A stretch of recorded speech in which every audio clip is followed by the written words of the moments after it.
Amor, odio y propaganda. La Guerra Fría. Una serie de 4 episodios con George Stroumboulopoulos. La lucha global por dominar la mente del mundo. Cuando queda claro que existen suficientes armas para hacer volar el planeta en pedacitos, no es sorprendente que nadie quiera apretar el botón nuclear. Entonces, ¿qué haces? No lanzas los misiles, pero es una guerra fría y la pelea entre Estados Unidos y la Unión Soviética debe continuar. ¿Y cómo se sabe quién va ganando? ¿O cuántos países están de nuestro lado? ¿O quién manda con mayor frecuencia a sus viajeros al espacio exterior? O mejor aún, ¿quién tiene las mejores lavadoras? Todo es un gran juego mental. Cada bando hace lo que sea necesario para demostrarle al mundo que su estilo de vida es mejor en una época de amor, odio y propaganda. Amor, odio y propaganda, la Guerra Fría. Episodio 2. Aumentando la presión.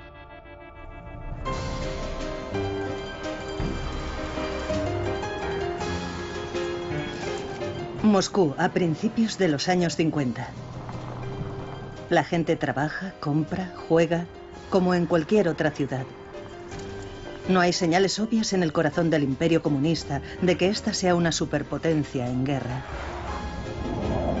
Eso es así porque en la Guerra Fría algunas armas son invisibles, como el sonido del jazz.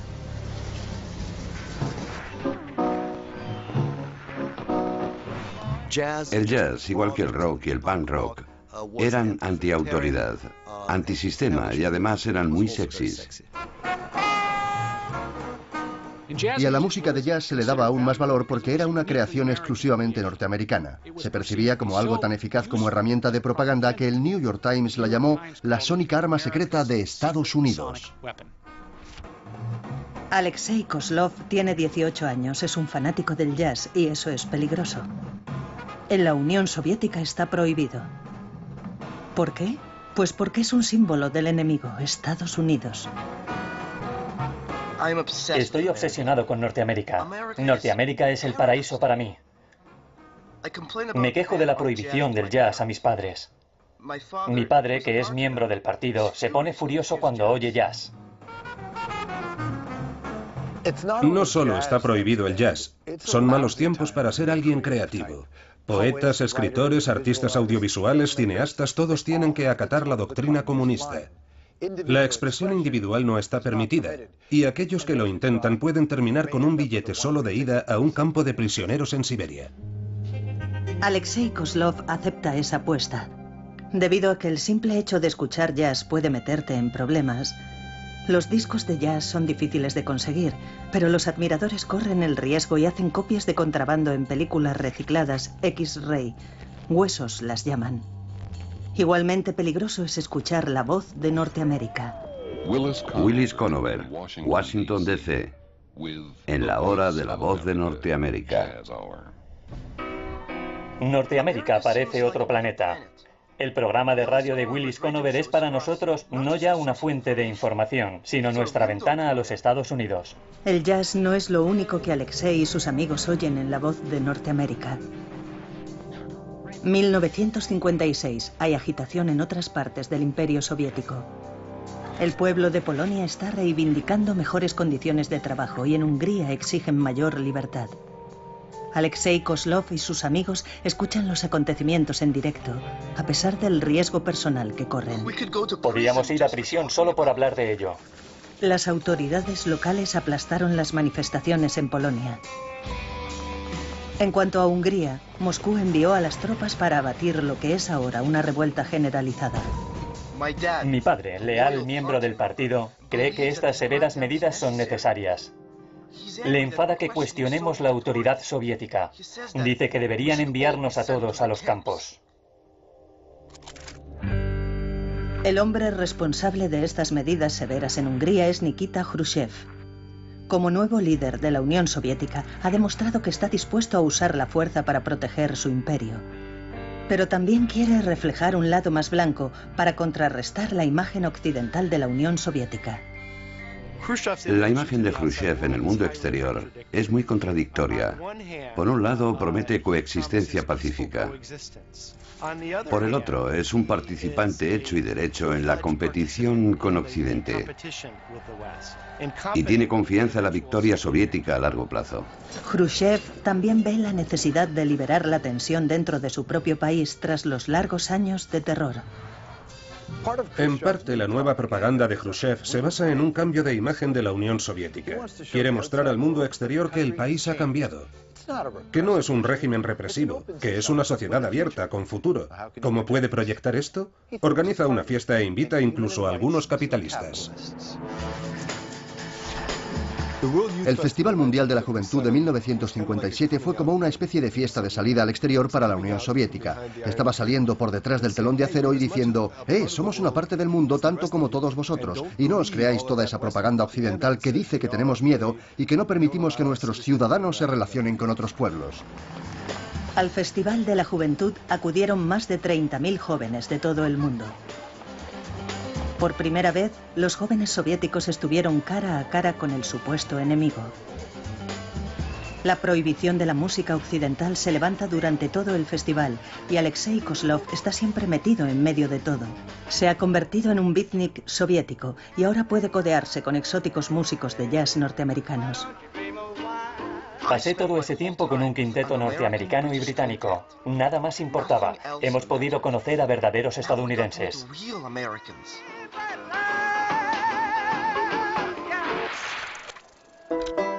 Entre esos verdaderos estadounidenses está una joven de espíritu libre, la cantante de folk Peggy Seeger, hermanastra del legendario Pete Seeger.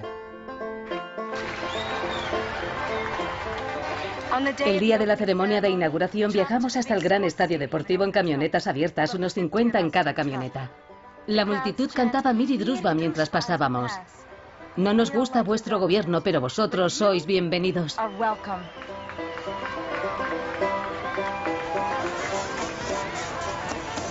Es un verano cálido. Los jóvenes se han apoderado de la ciudad. La excitación flota en el aire, tanto como el amor.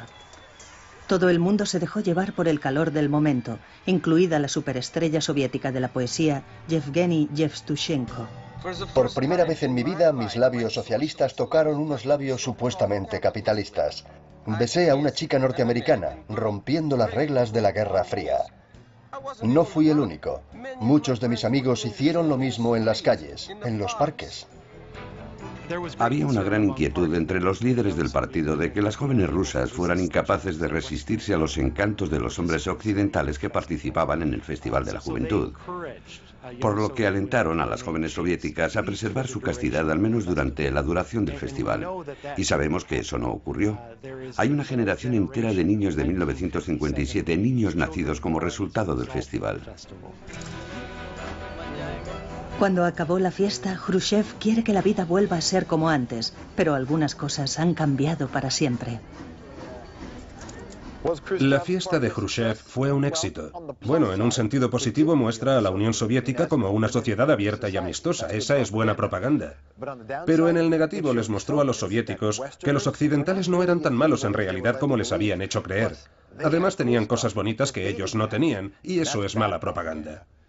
Pero Khrushchev no estaba excesivamente preocupado. Estaba a punto de endurecer la rivalidad, esta vez con el dominio soviético del espacio exterior. El 4 de octubre de 1957, los soviéticos lanzaron el primer satélite artificial al espacio.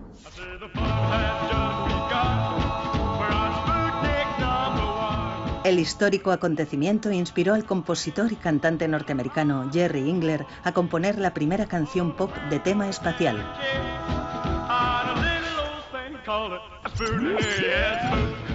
De nombre Sputnik, el satélite es aproximadamente del tamaño de una pelota de playa. Su lanzamiento y órbita alrededor de la Tierra es un éxito completo. Este día marca el comienzo de la era espacial.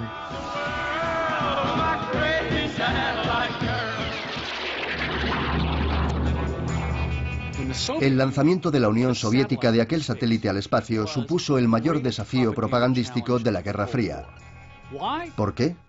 Porque era un país que apenas estaba industrializado 2 décadas antes.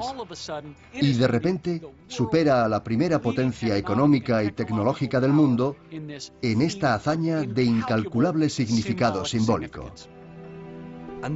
Y esto también provocó un miedo enorme en Estados Unidos, porque reconocieron que las implicaciones de lo que estaba pasando en el espacio podrían también tener un profundo impacto en lo que estaba pasando en la carrera armamentística.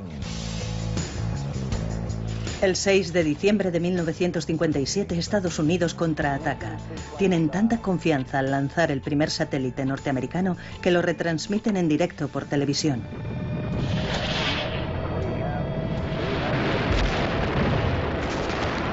Los titulares lo decían todo.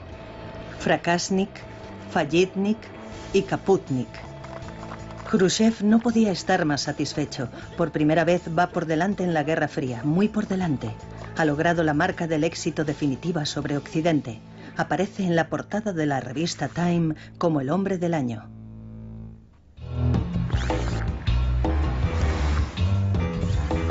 El norteamericano Bernard Bernays es un maestro de la manipulación. Fue el inventor de las relaciones públicas y escribió un libro sobre la propaganda. Bernays cree que la opinión pública puede ser formada y moldeada. La ingeniería del consentimiento es la esencia misma del proceso democrático, la libertad para persuadir y sugerir. Pensaba que la propaganda no era ni moral ni inmoral. Era solo una herramienta para influir en la opinión pública para lograr lo que quisieras lograr. Bernays creó atractivas campañas publicitarias para convencer al público norteamericano de que el bacon es bueno para desayunar y que fumar otorga poder a las mujeres. Ahora estaba a punto de vender la mayor mentira que había vendido nunca. Uno de los clientes de Bernays era la compañía United Fruit. La empresa norteamericana ganaba enormes cantidades de dinero con los plátanos. De hecho, controlaban el comercio del plátano en Latinoamérica. La compañía United Fruit prácticamente era dueña de toda Guatemala, y cuando no les gustó el hombre que había sido elegido presidente democráticamente, pidieron ayuda a Bernays.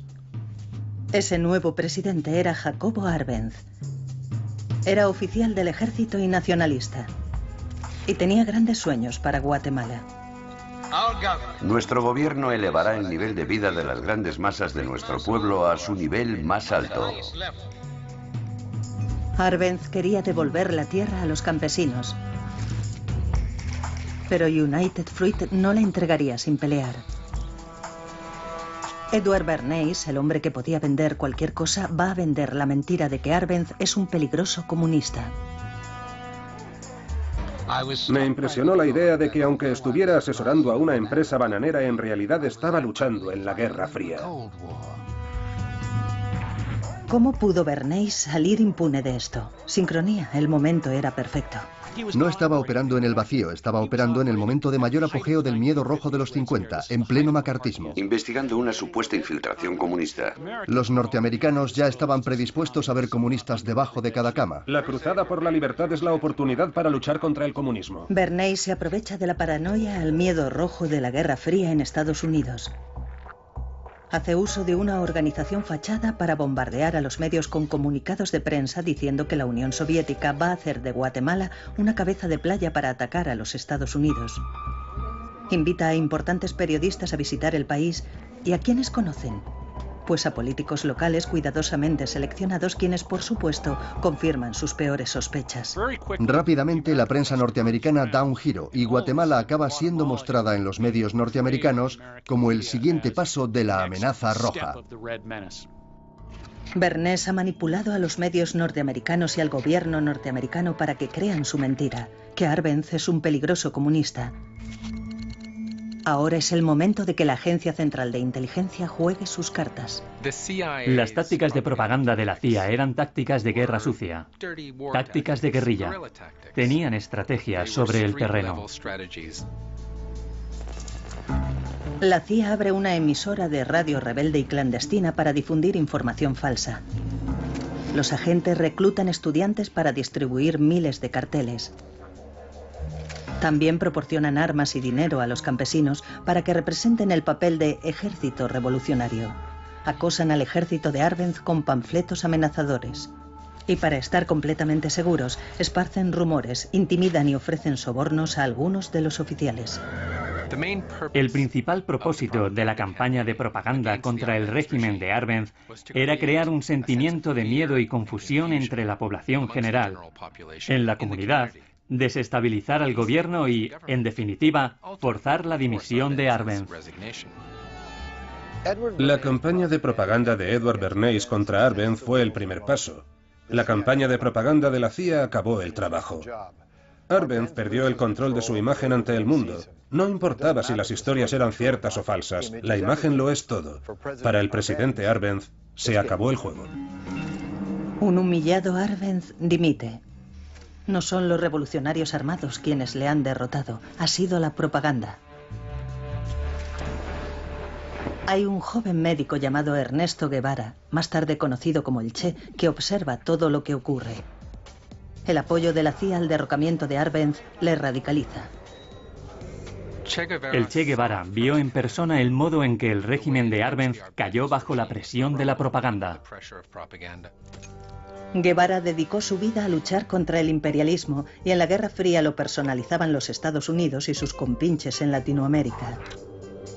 En sus discursos revolucionarios, el Che tiene un mensaje para Estados Unidos. Cuba no será Guatemala. El Che lucha poniendo en práctica las lecciones de propaganda aprendidas en Guatemala. Controla siempre tu imagen y trabájate a la prensa. Cada acto del ejército de guerrillas debe siempre ir acompañado de la necesaria propaganda para explicar las razones que les han conducido a ello. Tras huir de Guatemala, Guevara se unió a un revolucionario llamado Fidel Castro. Pusieron en práctica en Cuba todo lo que habían aprendido sobre la propaganda. Castro y Guevara invitaron a la prensa mundial, incluida la CBC, a que cubriera el progreso diario de su revolución. ¿No te gusta? Fidel Castro y el Che Guevara eran muy conscientes de su imagen desde el principio. El día de Año Nuevo de 1959. Tras varios años de guerra de guerrillas, el Che y Fidel derrocaron al gobierno e hicieron una entrada triunfante en La Habana. Cuando salieron de la jungla, tenían el cabello largo, barbas, grandes puros y sus trajes de faena. Se mostraron a sí mismos como románticos héroes conquistadores. Poco después, Fidel Castro fue a Estados Unidos y proclamó: "No somos comunistas". Sin embargo, en su país, su política económica refleja algo diferente. Cuando Castro subió al poder, implementó un sistema de nacionalización, y la nacionalización en la terminología norteamericana era equivalente al comunismo y al socialismo, y por lo tanto sencillamente inaceptable. Las relaciones con Estados Unidos se deterioraron hasta el punto de que Castro se vuelve a los soviéticos para pedir ayuda. Cuba ahora es comunista. Hay un nuevo frente en la Guerra Fría, un país comunista a solo 140 kilómetros de las costas de Estados Unidos, y se sabe que eso significa problemas. 18 meses más tarde, Cuba quedará atrapada entre las superpotencias en un juego mortal de a ver quién se rinde primero, mientras el mundo avanza hacia el borde de la aniquilación nuclear. Nueva York, verano del 59. Vienen los rusos. Y están haciendo un espectáculo de propaganda en el centro de Norteamérica. Todo forma parte de un programa de intercambio cultural con los estadounidenses, una especie de acercamiento en las relaciones. Pero no se equivoquen, Norteamérica y la Unión Soviética siguen siendo enemigos, y esto es la guerra, una guerra por medio de una feria comercial. No es sorprendente que la estrella del espectáculo soviético sea el Sputnik, otra oportunidad de restregárselo, de recordarles que llegaron los primeros al espacio. Pocas semanas después les toca a los norteamericanos. Van a Moscú a hacer lo que mejor saben hacer. Dar un espectáculo, una grande y ostentosa exposición para vender el sueño americano. Nikita Khrushchev no tenía ni idea de lo que le aguardaba. Estas exhibiciones eran muy populares durante los años 50, un día de excursión en familia para ver de cerca el último grito en todo. Pero esto es desmesurado. Por primera vez Norteamérica puede presumir de los beneficios del capitalismo precisamente en la comunista Moscú. Aparentemente, las intenciones de la exposición estaban muy claras. Queremos que Estados Unidos parezca un país acomodado. Queremos que parezca diverso culturalmente. Queremos contraatacar la ficción comunista. Se trataba de mostrar al pueblo ruso que lo que tenían, el crecimiento que creían estar experimentando, era solo una gota en el océano comparado con lo que podrían y deberían tener, y por supuesto, con lo que los norteamericanos disfrutaban ya. Tatiana Stepanova es una entre millones de soviéticos que han oído hablar de la exposición. Es una colegiala típicamente soviética y está impaciente por acudir.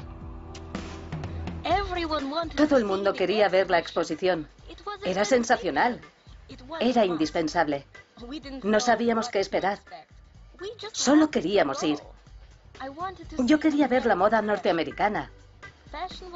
La ropa estilosa no existía en la Unión Soviética y estábamos desesperadas por tener un bonito par de zapatos, un vestido o un abrigo bonito.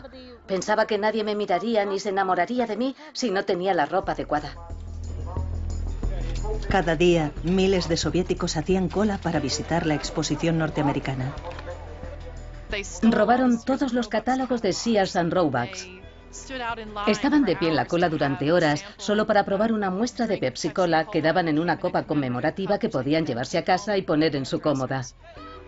Esta exposición abrió las puertas para la infiltración cultural estadounidense en la Unión Soviética de un modo como ningún otro programa había conseguido antes. El vicepresidente Nixon escolta al primer ministro soviético Khrushchev en una vista preliminar de la Feria de Estados Unidos en el Parque Sokolniki. El gran artículo de propaganda de la exposición son Khrushchev y Nixon. Una aglomeración masiva de los medios los seguía a todas partes. Cuando pasearon hasta una exposición de la RCA que mostraba lo último en tecnología televisiva, se enzarzaron en un espontáneo debate que tocaba todos los grandes temas de la Guerra Fría. Cada palabra improvisada fue captada por las cámaras de televisión. Dentro de otros 7 años estaremos al nivel de Norteamérica. Y en cuanto les hayamos sobrepasado, les diremos adiós. Este es un revés propagandístico para Nixon. Parece que Khrushchev está dirigiendo el espectáculo. Un joven publicista rápido de reflejos llamado William Safir salió al rescate. Guió a los dos líderes a la exposición de una cocina. Los medios les siguieron. La Guerra Fría queda reducida a una discusión sobre lavadoras. Por una parte está Nixon diciendo que todo el mundo en Estados Unidos puede permitírselas. Por otro lado, Khrushchev decía que lo mismo ocurría en la Unión Soviética. Esto evidentemente no era verdad. La gente podía adivinarlo. Era una gran mentira. Al día siguiente, estas fotos mostrando a Nixon dominando la situación fueron publicadas en todos los periódicos norteamericanos e internacionales. La victoria de la propaganda había sido para Nixon. La discusión espontánea entre los dos hombres se conoció con el nombre de El debate de la cocina y fue un momento determinante en la propaganda de la Guerra Fría. Creo que podría decirse que en potencia, la exposición en Moscú fue uno de los mayores éxitos de propaganda de toda la era de la Guerra Fría, si no de todo el siglo XX. En cuanto a la joven colegiala que pensaba que nadie se enamoraría de ella, bueno, Tatiana Stepanova se enamoró de un guía norteamericano. Se comprometió con él y espera mudarse a Estados Unidos. La historia de amor entre la Unión Soviética y Estados Unidos no salió tan bien. El breve experimento de intercambios culturales termina en mutuas sospechas y en un endurecimiento de la Guerra Fría. Los líderes soviéticos lamentan haberse arriesgado a abrir sus puertas al estilo de vida norteamericano. Es un paso en falso que volverá a perseguirles más tarde. Pero hay un lugar en el Imperio Comunista donde la competición por el estilo de vida no se limita a una exposición. Berlín. La ciudad estaba dividida en dos políticamente, pero en absoluto físicamente, lo que significa que podían cruzar de un lado al otro. Y algunas personas, por ejemplo, incluso vivían en una mitad de la ciudad, digamos en Berlín Oriental, y tenían el trabajo en Berlín Occidental. Aunque no hay barreras entre el este y el oeste, el contraste es cruel. Barbara Schumann vive en la parte este, pero le gusta visitar a su tía en Berlín Occidental. Me permiten verla una vez al mes, solo un día.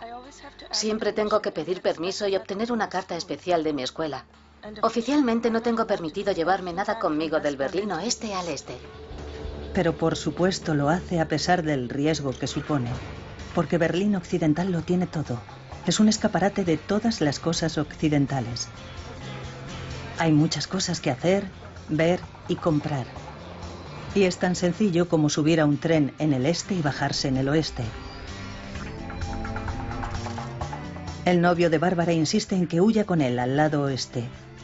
Ella duda, pero hay otros alemanes orientales que se están yendo a toda prisa, a un ritmo de 2000 al día. El éxodo es un doble golpe para el gobierno de Alemania Oriental. En primer lugar, drena la ya debilitada economía y en segundo, queda muy mal, y eso es mala propaganda. La solución de Alemania Oriental es atrevida y escandalosa. Una enorme barrera impedirá que la gente se vaya. El 13 de agosto de 1961 se cierran las fronteras, se instalan alambres de espino y comienza la construcción del muro de Berlín. Cuando cerraron la frontera, estalló el caos. La gente no podía ir a trabajar al otro lado. Algunos que se habían quedado a pasar la noche no pudieron volver con sus familias en el este. Sentíamos ansiedad y pánico respecto a lo que nos esperaba. Para hacernos una idea del impacto de aquel día, hay que imaginarse una fila de casas donde la gente saltaba por la ventana desde el 5º piso. Saltaban del Berlín Oriental al Occidental. Los líderes de Alemania Oriental afirmaron que el muro era para que no entraran imperialistas, espías y fascistas. Bárbara Schumann y su novio permanecieron en el lado oriental. El muro la escandalizó, pero ahora tenía que callarse y fingir que estaba de acuerdo. Tenemos que ir a mítines políticos y alabar la jugada del gobierno de Alemania Oriental. Pero nadie habla, todo el mundo se mantiene callado. Creo que la construcción del muro de Berlín fue un punto de inflexión importante. En términos de propaganda, no fue solo algo horrendo. También dejaba claro que las autoridades soviéticas tomarían cualquier medida para conservar su propio imperio. 1957. Ghana está de celebración. Es la primera colonia del África subsahariana que consigue la independencia. A finales de los años 60, 33 países más se unirán a Ghana. África se ha convertido en el nuevo campo de batalla de la Guerra Fría. Ambos, soviéticos y norteamericanos, quieren a las naciones recientemente independizadas de su lado. Las apuestas son altas. África es rica en minerales y recursos naturales. África en realidad está abierta al expolio. Los pueblos africanos quieren ser libres, no están comprometidos con el comunismo y tampoco están enamorados del capitalismo. Por eso hay una sensación de que quien entre y tome el control podrá tener acceso a esos recursos. Tanto los soviéticos como los norteamericanos persiguen el mismo objetivo: la gente joven, sobre todo la élite educada de África, que serán quienes tomen las decisiones en el futuro. Personas como el estudiante nigeriano Theophilus Okonkwo. Pertenece a la minúscula clase media de África y quiere hacer una contribución al futuro de su país. Soy joven, impaciente y estoy amargado. Como muchos otros millones de personas, presencié las injusticias del colonialismo. Busco formas y medios para acabar con el reinado del imperialismo.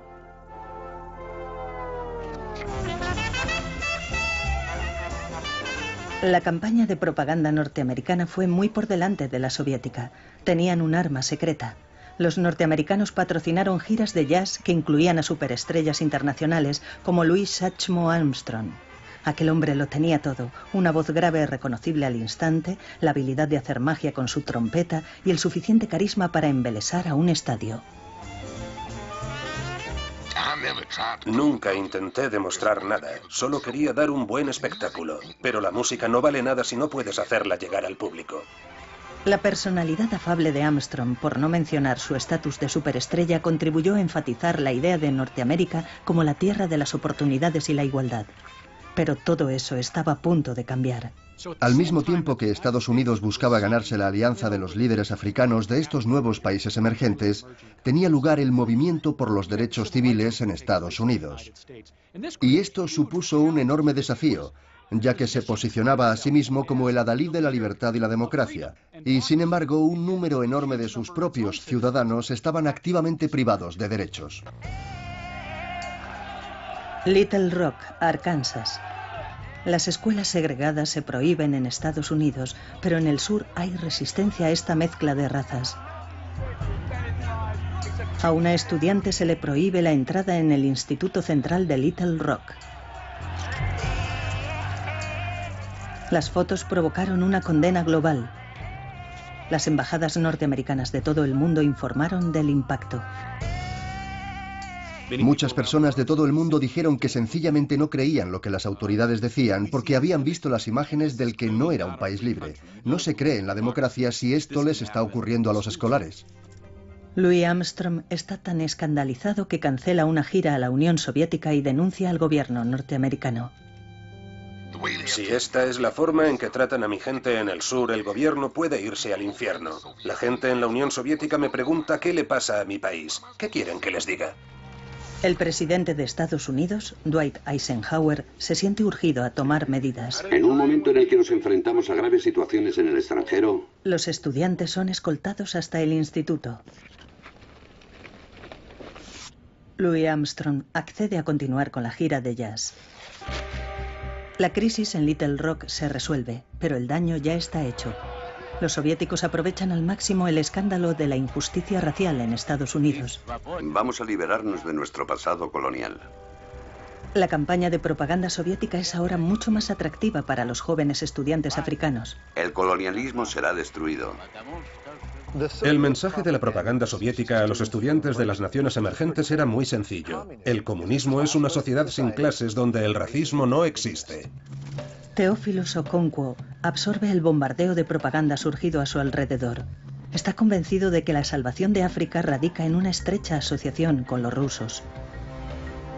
Acepta una beca para estudiar medicina en Moscú.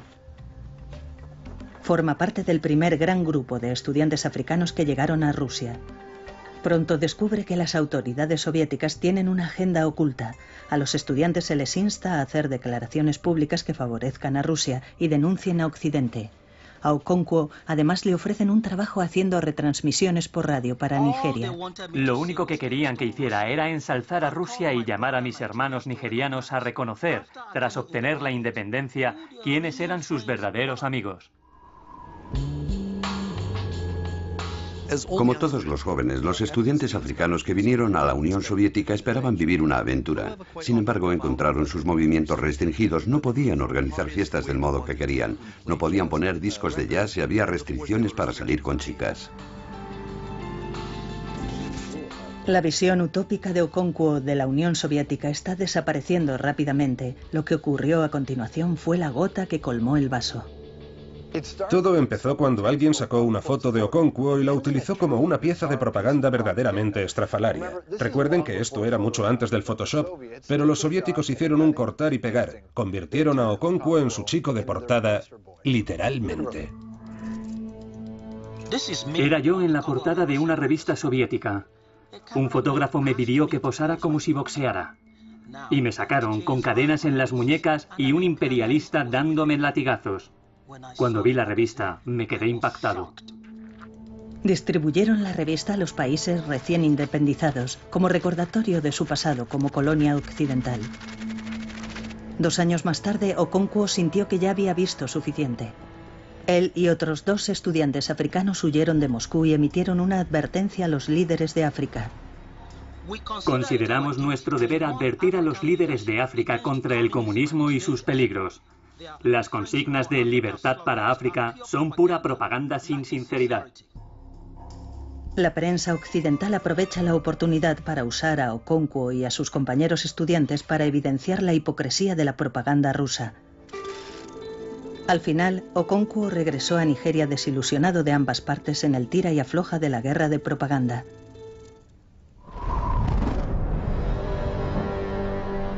Ambos lados, en la Guerra Fría, están armados hasta los dientes con bombas nucleares. Los norteamericanos tienen más cantidad que sus enemigos soviéticos, pero eso no importa. Las nuevas bombas de hidrógeno son más destructivas que las antiguas bombas atómicas. Sois el objetivo de aquellos que pisotean las libertades de los hombres libres. Eran suficientemente potentes para arrasar ciudades y extender cantidades masivas de una mortal lluvia radiactiva. Una gran parte de la propaganda nuclear de los años 50 lo hace valiéndose del miedo.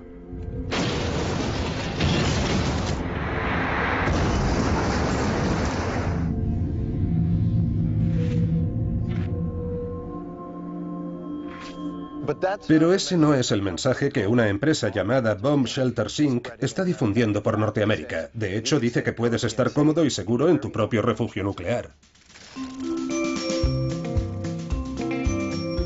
María y Melvin Minison son fanáticos creyentes. Una década de propaganda sobre la guerra nuclear ha afectado a la pareja. Y en esos aterradores tiempos de la Guerra Fría, los Minison están encantados con la oportunidad de pasar su luna de miel en el refugio último modelo de la Bomb Shelters Inc. No está mal, hace un poco de calor, pero la compañía es maravillosa. Mi mujer es un buen soldado. Los Minison están siendo utilizados para vender refugios nucleares y para vender la idea de que los norteamericanos pueden sobrevivir a una guerra nuclear. Los Minison eran una familia nuclear para una era nuclear.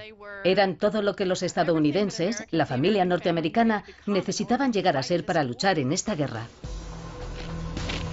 Los soviéticos contraatacan con entrenamientos masivos de supervivencia nuclear. Es obligatorio para todos los ciudadanos de edades comprendidas entre 16 y 60 años, como una joven enfermera de Leningrado llamada Tamara Eremieva. Aprendimos a ponernos máscaras antigas, a hacer prácticas en búnkeres, prácticas médicas. Nos enseñaron a colocar una manta contra la ventana para impedir que los vapores entraran. Las prácticas de defensa de la sociedad civil no estaban solo dirigidas a preparar a la gente para enfrentarse al peligro nuclear, sino que también eran un modo de reunir al pueblo como nación para construir una unidad.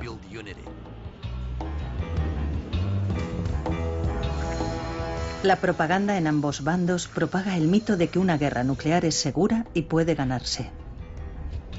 ¿Qué puede hacer si una lluvia radiactiva viene hacia usted?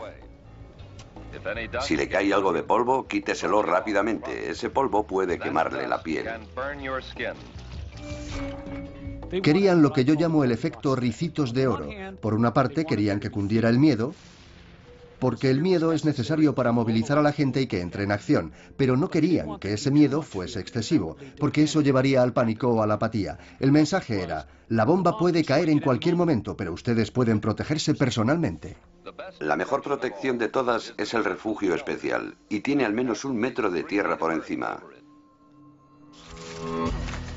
Y esa propaganda funciona para los Minison en su luna de miel, quienes están saliendo de su refugio antiatómico tras 2 largas semanas. Dios no permita que volvamos a estar en uno otra vez, a no ser que tengamos que resistir un ataque con una bomba atómica.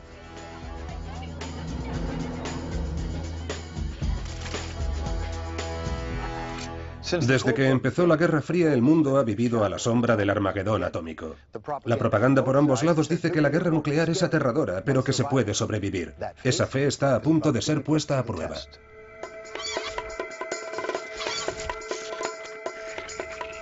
Aviones espía norteamericanos descubren que los soviéticos han metido a escondidas misiles en Cuba. Durante años, Estados Unidos ha apuntado con megatones de armas nucleares a la Unión Soviética. El primer ministro Nikita Khrushchev intenta contrarrestar esta ventaja norteamericana, pero su juego provoca una confrontación con el nuevo presidente norteamericano, John Fitzgerald Kennedy. No dejen que su aspecto les engañe. Kennedy es un guerrero de la Guerra Fría. El 22 de octubre de 1962, Kennedy decide hablar con dureza. La política de esta nación será considerar cualquier ataque nuclear lanzado desde Cuba contra cualquier nación en el hemisferio occidental como un ataque de la Unión Soviética contra los Estados Unidos, que requerirá una respuesta total de represalia contra la Unión Soviética. Kennedy ordenó a la Marina de los Estados Unidos organizar un bloqueo para impedir que llegaran a Cuba más armas nucleares. Esto en sí mismo era un acto de guerra. Khrushchev respondió: El gobierno soviético considera que la violación de la libertad de navegación en aguas internacionales y el espacio aéreo constituye un acto de agresión que empuja a la humanidad al abismo de una guerra nuclear mundial. Tenemos que tener en cuenta que había dos ejércitos nucleares armados enfrentándose el uno al otro en una situación muy tensa, y cualquier error, incluso el más mínimo, podría haber provocado una guerra que naturalmente habría escalado hasta un enfrentamiento nuclear. El mundo está a punto de dar un paso en falso hacia el holocausto nuclear. Estados Unidos pone en alerta máxima sus bombarderos y misiles. La tensión aumenta en todo el mundo occidental, sobre todo en Norteamérica. Hay soldados en las calles, tiendas que informan del fin de las existencias de agua embotellada y transistores de radio, y miles de personas salen de las ciudades hacia la supuesta seguridad del campo. En la Casa Blanca y el Kremlin, ambas partes discuten hasta dónde presionar al otro. La tensión asociada a la crisis de los misiles cubanos se consideró casi insoportable en aquel momento. Es decir, estamos hablando de destrucción mutua. Durante 7 tensos días, Khrushchev y Kennedy se midieron el uno al otro mientras millones de vidas pendían de un hilo. Al final, alcanzaron un acuerdo y la guerra nuclear es evitada por poco. Toda esa propaganda aterradora y que llegaran a estar tan cerca de volarlo todo, tuvo un profundo impacto. La amenaza de la guerra nuclear provocó dudas sobre los líderes de los gobiernos, provocó miedo y creó inseguridad, sobre todo entre la gente joven. Y aquí puede verse el origen de la gran desconfianza y de las perturbaciones que tuvieron lugar en los años 60. Es evidente que todo ello fue el resultado de la reacción de los norteamericanos ante la bomba.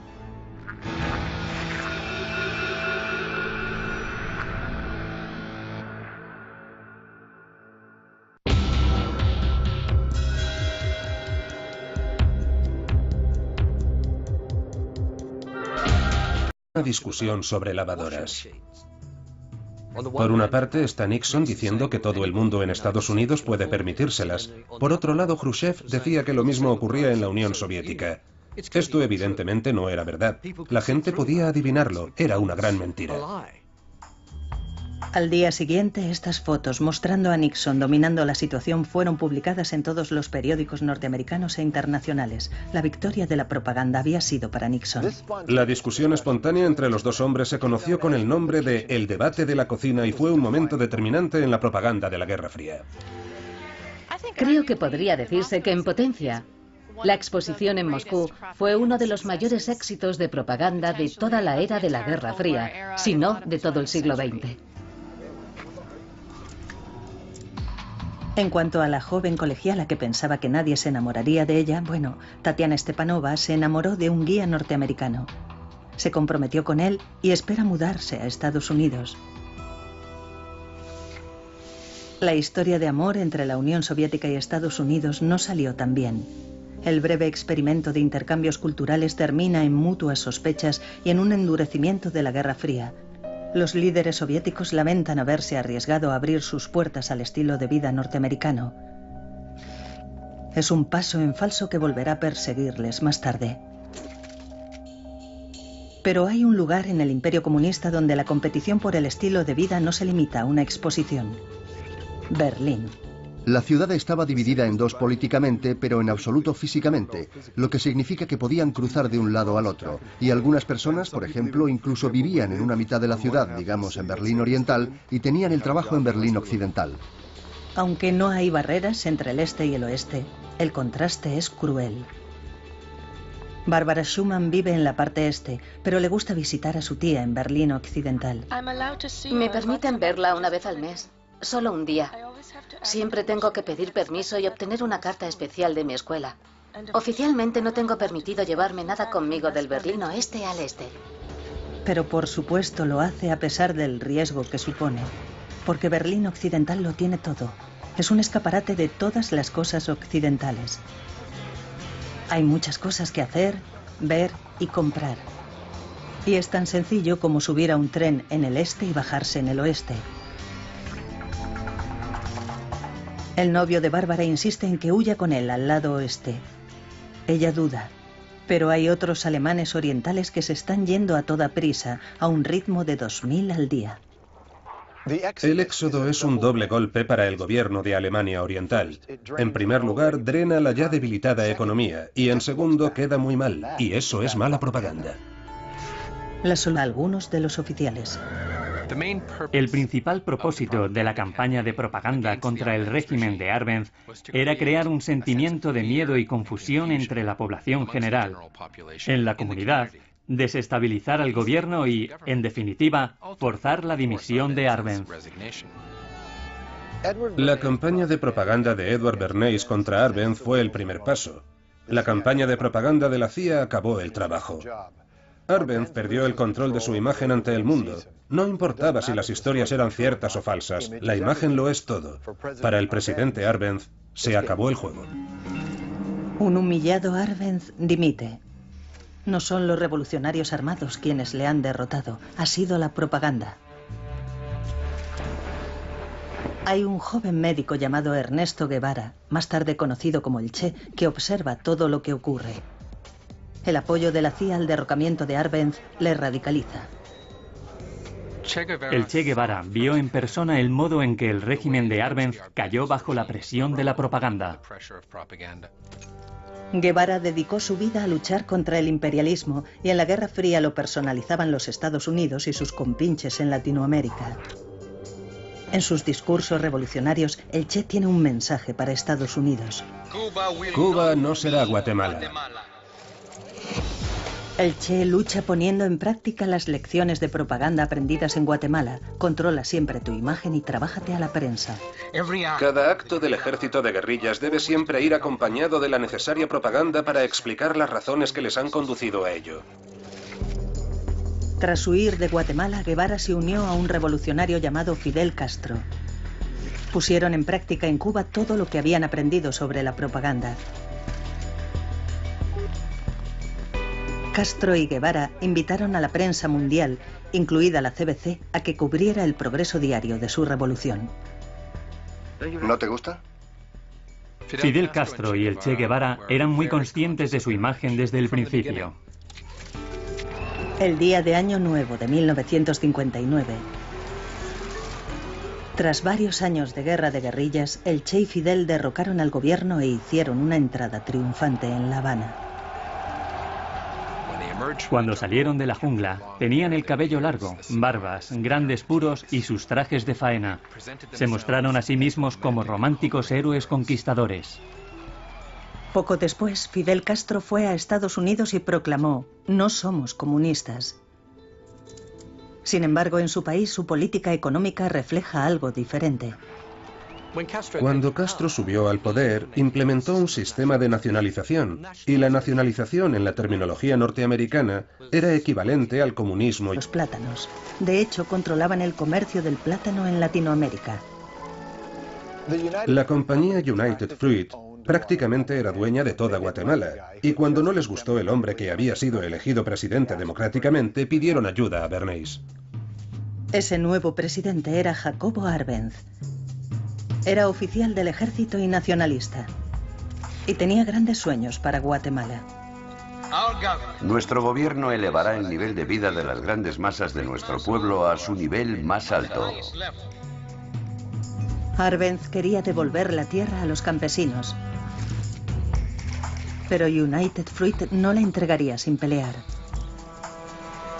Edward Bernays, el hombre que podía vender cualquier cosa, va a vender la mentira de que Arbenz es un peligroso comunista. Me impresionó la idea de que aunque estuviera asesorando a una empresa bananera, en realidad estaba luchando en la Guerra Fría. ¿Cómo pudo Bernays salir impune de esto? Sincronía, el momento era perfecto. No estaba operando en el vacío, estaba operando en el momento de mayor apogeo del miedo rojo de los 50, en pleno macartismo. Investigando una supuesta infiltración comunista. Los norteamericanos ya estaban predispuestos a ver comunistas debajo de cada cama. La cruzada por la libertad es la oportunidad para luchar contra el comunismo. Bernays se aprovecha de la paranoia al miedo rojo de la Guerra Fría en Estados Unidos. Hace uso de una organización fachada para bombardear a los medios con comunicados de prensa diciendo que la Unión Soviética va a hacer de Guatemala una cabeza de playa para atacar a los Estados Unidos. Invita a importantes periodistas a visitar el país y a quienes conocen. pues a políticos locales cuidadosamente seleccionados quienes, por supuesto, confirman sus peores sospechas. Rápidamente la prensa norteamericana da un giro y Guatemala acaba siendo mostrada en los medios norteamericanos como el siguiente paso de la amenaza roja. Bernays ha manipulado a los medios norteamericanos y al gobierno norteamericano para que crean su mentira, que Arbenz es un peligroso comunista. Ahora es el momento de que la Agencia Central de Inteligencia juegue sus cartas. Las tácticas de propaganda de la CIA eran tácticas de guerra sucia, tácticas de guerrilla.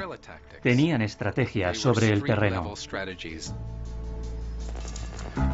La CIA abre una emisora de radio rebelde y clandestina para difundir información falsa. Los agentes reclutan estudiantes para distribuir miles de carteles. También proporcionan armas y dinero a los campesinos para que representen el papel de ejército revolucionario. Acosan al ejército de Arbenz con panfletos amenazadores. Y para estar completamente seguros, esparcen rumores, intimidan y ofrecen sobornos a algunos de los oficiales. El principal propósito de la campaña de propaganda contra... Pedir permiso y obtener una carta especial de mi escuela. Oficialmente no tengo permitido llevarme nada conmigo del Berlín Oeste al Este. Pero por supuesto lo hace a pesar del riesgo que supone, porque Berlín Occidental lo tiene todo. Es un escaparate de todas las cosas occidentales. Hay muchas cosas que hacer, ver y comprar. Y es tan sencillo como subir a un tren en el este y bajarse en el oeste. El novio de Bárbara insiste en que huya con él al lado oeste. Ella duda. Pero hay otros alemanes orientales que se están yendo a toda prisa, a un ritmo de 2000 al día. El éxodo es un doble golpe para el gobierno de Alemania Oriental. En primer lugar, drena la ya debilitada economía, y en segundo, queda muy mal, y eso es mala propaganda. La solución de Alemania Oriental es atrevida y escandalosa. Una enorme barrera impedirá que la gente se vaya. El 13 de agosto de 1961 se cierran las fronteras, se instalan alambres de espino y comienza la construcción del muro de Berlín. Cuando cerraron la frontera, estalló el caos. La gente no podía ir a trabajar al otro lado. Algunos que se habían quedado a pasar la noche no pudieron volver con sus familias en el este. Sentíamos ansiedad y pánico respecto a lo que nos esperaba. Para hacernos una idea del impacto de aquel día, hay que imaginarse una fila de casas donde la gente saltaba por la ventana desde el 5º piso. Saltaban del Berlín Oriental al Occidental. Los líderes de Alemania Oriental afirmaron que el muro era para que no entraran imperialistas, espías y fascistas. Bárbara Schumann y su novio permanecieron en el lado oriental. El muro la escandalizó, pero ahora tenía que callarse y fingir que estaba de acuerdo.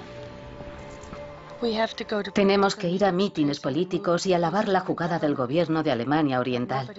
Pero nadie habla, todo el mundo se mantiene callado.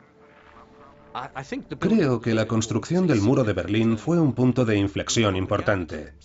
En términos de propaganda, no fue solo algo horrendo. También dejaba claro que las autoridades soviéticas tomarían cualquier medida para conservar su propio imperio. 1957. Ghana está de celebración. Es la primera colonia del África subsahariana que consigue la independencia. A finales de los años 60, 33 países más se unirán a Ghana. África se ha convertido en el nuevo campo de batalla de la Guerra Fría. Ambos, soviéticos y norteamericanos, quieren a las naciones recientemente independizadas de su lado. Las apuestas son altas. África es rica en minerales y recursos naturales. África en realidad está abierta al expo. El lanzamiento de la Unión Soviética de aquel satélite al espacio supuso el mayor desafío propagandístico de la Guerra Fría. ¿Por qué?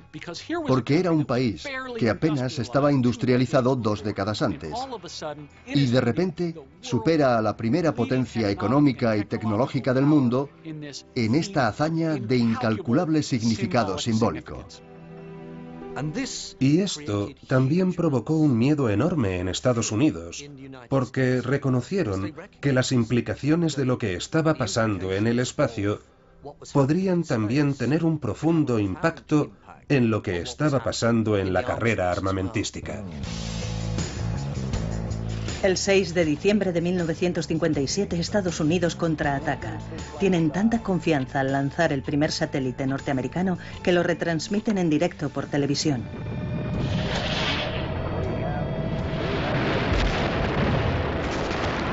Los titulares lo decían todo. Fracasnik, Fallitnik y Kaputnik. Khrushchev no podía estar más satisfecho. Por primera vez va por delante en la Guerra Fría, muy por delante. Ha logrado la marca del éxito definitiva sobre Occidente. Aparece en la portada de la revista Time como el hombre del año.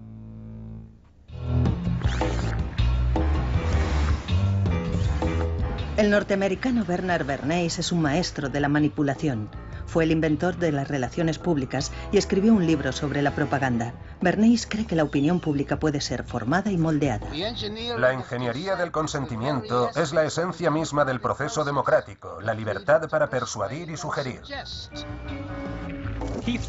Pensaba que la propaganda no era ni moral ni inmoral. Era solo una herramienta para influir en la opinión pública para lograr lo que quisieras lograr. Bernays creó atractivas campañas publicitarias para convencer al público norteamericano de que el bacon es bueno para desayunar y que fumar otorga poder a las mujeres. Ahora estaba a punto de vender la mayor mentira que había vendido nunca. Uno de los clientes de Bernays era la compañía United Fruit. La empresa norteamericana ganaba enormes cantidades de dinero con los plátanos. De hecho, controlaban el comercio del plátano en Latinoamérica. La compañía United Fruit prácticamente era dueña de toda Guatemala, y cuando no les gustó el hombre que había sido elegido presidente democráticamente, pidieron ayuda a Bernays. Ese nuevo presidente era Jacobo Arbenz. Era oficial del ejército y nacionalista. Y tenía grandes sueños para Guatemala. Nuestro gobierno elevará el nivel de vida de las grandes masas de nuestro pueblo a su nivel más alto. Arbenz quería devolver la tierra a los campesinos. De toda la era de la Guerra Fría, sino de todo el siglo XX. En cuanto a la joven colegiala que pensaba que nadie se enamoraría de ella, bueno, Tatiana Stepanova se enamoró de un guía norteamericano. Se comprometió con él y espera mudarse a Estados Unidos. La historia de amor entre la Unión Soviética y Estados Unidos no salió tan bien. El breve experimento de intercambios culturales termina en mutuas sospechas y en un endurecimiento de la Guerra Fría. Los líderes soviéticos lamentan haberse arriesgado a abrir sus puertas al estilo de vida norteamericano. Es un paso en falso que volverá a perseguirles más tarde. Pero hay un lugar en el Imperio Comunista donde la competición por el estilo de vida no se limita a una exposición. Berlín. La ciudad estaba dividida en dos políticamente, pero en absoluto físicamente, lo que significa que podían cruzar de un lado al otro. Y algunas personas, por ejemplo, incluso vivían en una mitad de la ciudad, digamos en Berlín Oriental, y tenían el trabajo en Berlín Occidental. Aunque no hay barreras entre el este y el oeste, el contraste es cruel. Barbara Schumann vive en la parte este, pero le gusta visitar a su tía en Berlín Occidental. Me permiten verla una vez al mes, solo un día. Siempre tengo que pedir permiso y obtener una carta especial de mi escuela. Oficialmente no tengo permitido llevarme nada conmigo del Berlín oeste al este. Pero por supuesto lo hace a pesar del riesgo que supone, porque Berlín Occidental lo tiene todo. Es un escaparate de todas las cosas occidentales. Hay muchas cosas que hacer, ver y comprar. Y es tan sencillo como subir a un tren en el este y bajarse en el oeste. El novio de Bárbara insiste en que huya con él al lado oeste. Ella duda, pero hay otros alemanes orientales que se están yendo a toda prisa, a un ritmo de 2000 al día. El éxodo es un doble golpe para el gobierno de Alemania Oriental. En primer lugar, drena la ya debilitada economía, y en segundo, queda muy mal, y eso es mala propaganda. La solución de Alemania Oriental es atrevida y escandalosa. Una enorme barrera impedirá que la gente se vaya. El 13 de agosto de 1961 se cierran las fronteras, se instalan alambres de espino y comienza la construcción del muro de Berlín. Cuando cerraron la frontera, estalló el caos. La gente no podía ir a trabajar al otro lado. Algunos que se habían quedado a pasar la noche no pudieron volver con sus familias en el este. Sentíamos ansiedad y pánico respecto a lo que nos esperaba. Para hacernos una idea del impacto de aquel día, hay que imaginarse una fila de casas donde la gente saltaba por la ventana desde el 5º piso. Saltaban del Berlín Oriental al Occidental. Reconocible al instante, la habilidad de hacer magia con su trompeta y el suficiente carisma para embelesar a un estadio. Nunca intenté demostrar nada, solo quería dar un buen espectáculo. Pero la música no vale nada si no puedes hacerla llegar al público. La personalidad afable de Armstrong, por no mencionar su estatus de superestrella, contribuyó a enfatizar la idea de Norteamérica como la tierra de las oportunidades y la igualdad. Pero todo eso estaba a punto de cambiar. Al mismo tiempo que Estados Unidos buscaba ganarse la alianza de los líderes africanos de estos nuevos países emergentes, tenía lugar el movimiento por los derechos civiles en Estados Unidos. Y esto supuso un enorme desafío, ya que se posicionaba a sí mismo como el adalid de la libertad y la democracia. Y sin embargo, un número enorme de sus propios ciudadanos estaban activamente privados de derechos. Little Rock, Arkansas. Las escuelas segregadas se prohíben en Estados Unidos, pero en el sur hay resistencia a esta mezcla de razas. A una estudiante se le prohíbe la entrada en el Instituto Central de Little Rock. Las fotos provocaron una condena global. Las embajadas norteamericanas de todo el mundo informaron del impacto. Muchas personas de todo el mundo dijeron que sencillamente no creían lo que las autoridades decían porque habían visto las imágenes del que no era un país libre. No se cree en la democracia si esto les está ocurriendo a los escolares. Louis Armstrong está tan escandalizado que cancela una gira a la Unión Soviética y denuncia al gobierno norteamericano. Si esta es la forma en que tratan a mi gente en el sur, el gobierno puede irse al infierno. La gente en la Unión Soviética me pregunta qué le pasa a mi país. ¿Qué quieren que les diga? El presidente de Estados Unidos, Dwight Eisenhower, se siente urgido a tomar medidas. En un momento en el que nos enfrentamos a graves situaciones en el extranjero, los estudiantes son escoltados hasta el instituto. Louis Armstrong accede a continuar con la gira de jazz. La crisis en Little Rock se resuelve, pero el daño ya está hecho. Los soviéticos aprovechan al máximo el escándalo de la injusticia racial en Estados Unidos. Vamos a liberarnos de nuestro pasado colonial. La campaña de propaganda soviética es ahora mucho más atractiva para los jóvenes estudiantes africanos. El colonialismo será destruido. El mensaje de la propaganda soviética a los estudiantes de las naciones emergentes era muy sencillo. El comunismo es una sociedad sin clases donde el racismo no existe. Theophilus Okonkwo absorbe el bombardeo de propaganda surgido a su alrededor. Está convencido de que la salvación de África radica en una estrecha asociación con los rusos. Acepta una beca para estudiar medicina en Moscú. Forma parte del... de estos nuevos países emergentes tenía lugar el movimiento por los derechos civiles en Estados Unidos. Y esto supuso un enorme desafío, ya que se posicionaba a sí mismo como el adalid de la libertad y la democracia. Y sin embargo, un número enorme de sus propios ciudadanos estaban activamente privados de derechos. Little Rock, Arkansas. Las escuelas segregadas se prohíben en Estados Unidos, pero en el sur hay resistencia a esta mezcla de razas. A una estudiante se le prohíbe la entrada en el Instituto Central de Little Rock. Las fotos provocaron una condena global. Las embajadas norteamericanas de todo el mundo informaron del impacto. Muchas personas de todo el mundo dijeron que sencillamente no creían lo que las autoridades decían porque habían visto las imágenes del que no era un país libre. No se cree en la democracia si esto les está ocurriendo a los escolares. Louis Armstrong está tan escandalizado que cancela una gira a la Unión Soviética y denuncia al gobierno norteamericano. Si esta es la forma en que tratan a mi gente en el sur, el gobierno puede irse al infierno.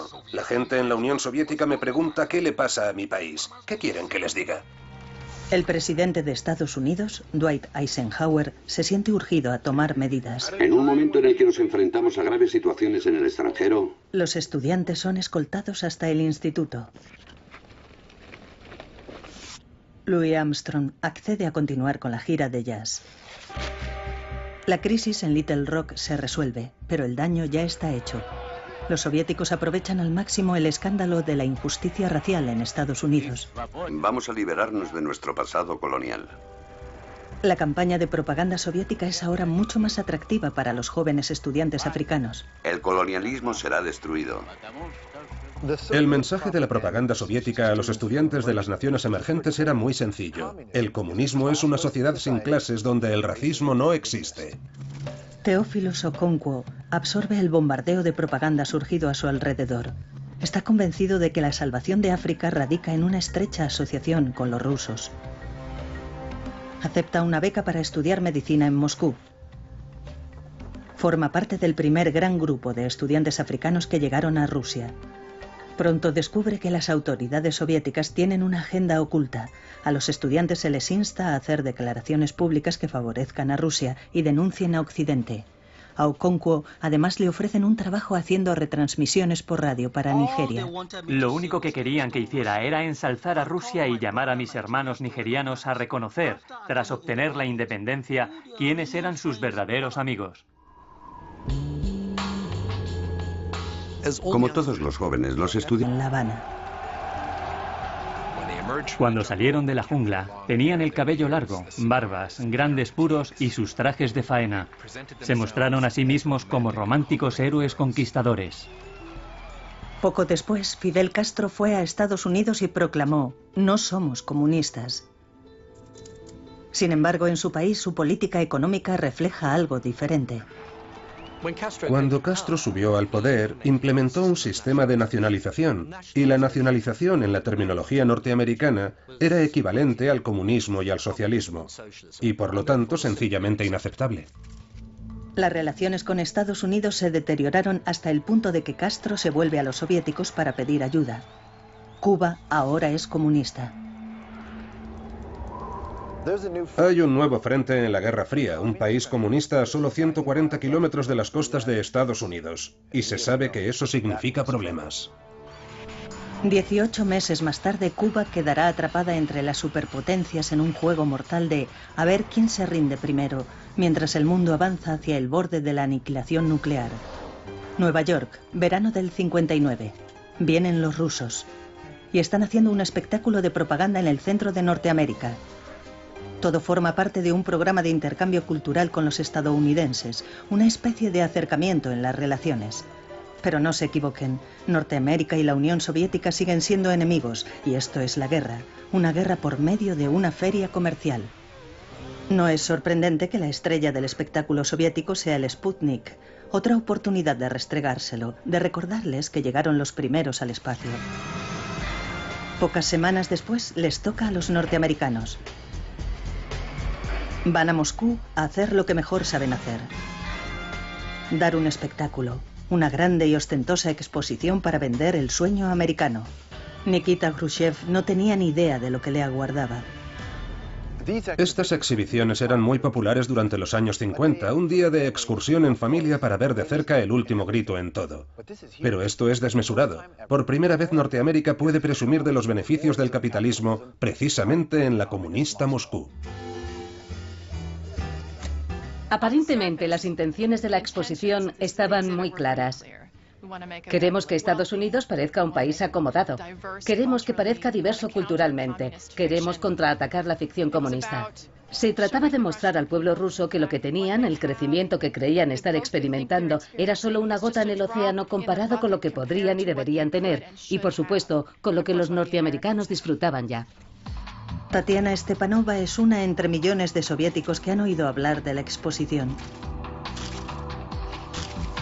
Es una colegiala típicamente soviética y está impaciente por acudir.